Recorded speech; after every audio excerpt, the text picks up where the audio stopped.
आहे तरी पण त्या डॉमिनोजच्या एजन्सी जेवढा काही टर्नओव्हर जाईल त्याचं 4% त्याच्या फॅमिलीच्या नावाने त्याच्या अकाउंटला जनरेट केलं जातं, बरोबर आहे.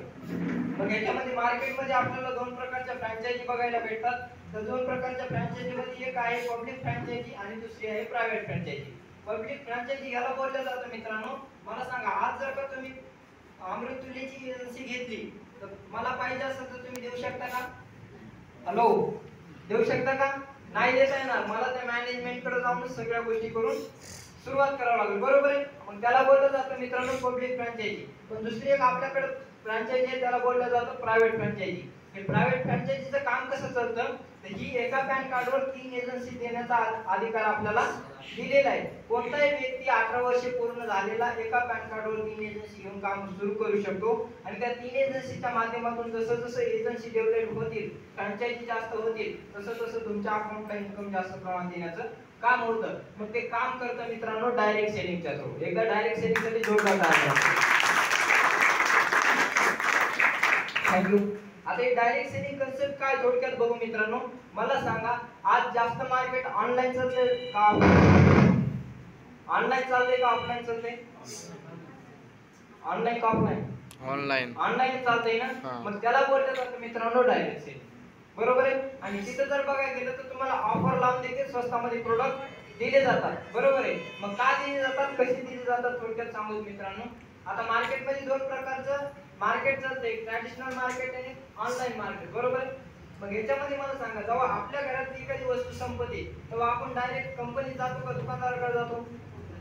हॅलो, दुकानदाराकडे, बरोबर आहे. मला सांगा, जी वस्तू तुम्ही दुकानदाराकडून खरेदी करायला ते दुकानदार घरी तयार करताय का वस्तू?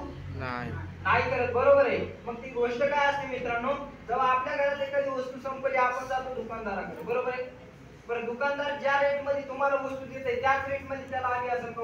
नाही. बरं, 4-2 पैसे काहीतरी कमी जास्त असणार नाही, बरोबर आहे. मग थोडक्यात सांगत किंवा कंपनी जर एखादी वस्तू 40 रुपयाला तयार होत असेल तर आजच्या दिवसामध्ये ती वस्तू आपल्याला 100 रुपयाला मिळते. कितीला मिळते? 100 रुपये. फरक किती रुपयाला पडतोय? 60 रुपयाचा. बरे, 60 रुपये तुमच्या खिशात जात आहेत.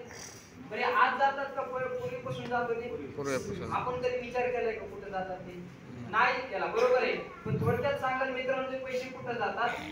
एखादी वस्तू 40 रुपयाला तयार होते, आपल्याला 100 रुपयाला मिळते. तर गोष्ट अशी होते मित्रांनो, ही वस्तू जी आहे एका ठिकाणी सुरुवात होऊन डायरेक्ट दुकानदाराकडे येत नाही. ती सुरुवातीला कंपनीतून निघाल्याच्या नंतर सीएफ एजंट कडे जाते, सीएफ एजंट कडून सुपर स्टॉकिस्ट कडे जाते. मग इथं स्टॉकिस्ट असतो, होलसेलर असतो, रिटेलर असतो. ते जे ट्रान्सपोर्ट पाहिजे फुकट ट्रान्सपोर्ट होईल का? पैसे लागत असतील काहीतरी. बरं, ही जी वस्तू आहे ती आपण मनाने जाऊन घेतली का दुकानात? नाही. कुठंतरी ऐकलं असेल, कोणतरी सांगितलं असेल, बरोबर आहे. मग ते कुठून कळतं मित्रांनो, तर ते आपल्याला ऍडव्हर्टाइजच्या माध्यमातून कळतं. कशातून? ऍडव्हर्टाइजच्या. बरं, ऍडव्हर्टाइज जी टीव्हीवर केली जाते ती काय आपल्यासारखे लोक असतात का? साधारण सेलिब्रिटी लोक असतात मित्रांनो, बरोबर आहे. मग ते काय बोलतं, आता इथं अमिताभ बच्चन साहेब येतात आणि सांगतात थंडा थंडा बरोबर आहे. मला सांगा, खरंच नवरत्न तेल लावल्यानं फाईल काय प्रोडक्ट ऑटोमॅटिक झालं का कोणाच्या? तसं असलं असतं तर कामाला नोकर ठेवण्याची गरजच लागली नसती, दिवसभर तेलच लावलं असतं, बरोबर आहे.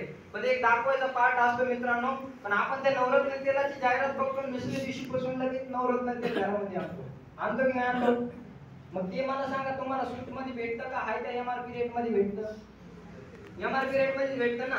मग त्याच्यामध्ये मला सांगा, एखादी जर आता 30 बॉटल 40 रुपयाला कंपनी तयार होत असेल आणि 100 रुपयाला तुम्हाला भेटत असेल, कन्सेप्टच्या माध्यमातून जर बघायला गेलं तर 60% पैसा तुमचा मार्केटमध्ये जाऊ लागला, ते 60% पैसा तुमचा तुम्हाला रिटर्न केला जाते. बघायचे कसा केला जाते? Hello, yes. कसं काय, जेवण जास्त झाले का? मला वाटतंय तसं. कारण दुपारचा टाइम, सकाळी जेवण करून आल्यानंतर थोडस फॅनची हवा मस्त गार यायला लागली, बरोबर आहे. डोळं जरा झापूक झोपूक आल्यासारखं वाटतं, बरोबर आहे. एकदा स्वतःसाठी जोरदार टाळ्या होऊन जातात. तर मित्रांनो, जे 60% पैसा मार्केटमध्ये जाऊ लागला तर काय होतंय, कंपनीतून आपल्याला एक आधार कार्ड, पॅन कार्ड, बँकेचं पासबुक दिल्याच्या नंतर ज्या व्यक्ती सोबत आला त्याच्या पैसे जर दिलं तर तुम्हाला एक लायसन नंबर तयार होतोय मित्रांनो.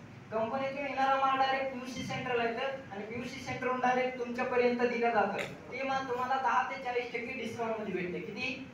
10 ते 40%. म्हणजे जे मार्केटमध्ये दिला जात होता, जे ट्रान्सपोर्टला खर्च जात होता, ते तुम्हाला डिस्काउंट मध्ये दिले जाते आणि त्यात प्लस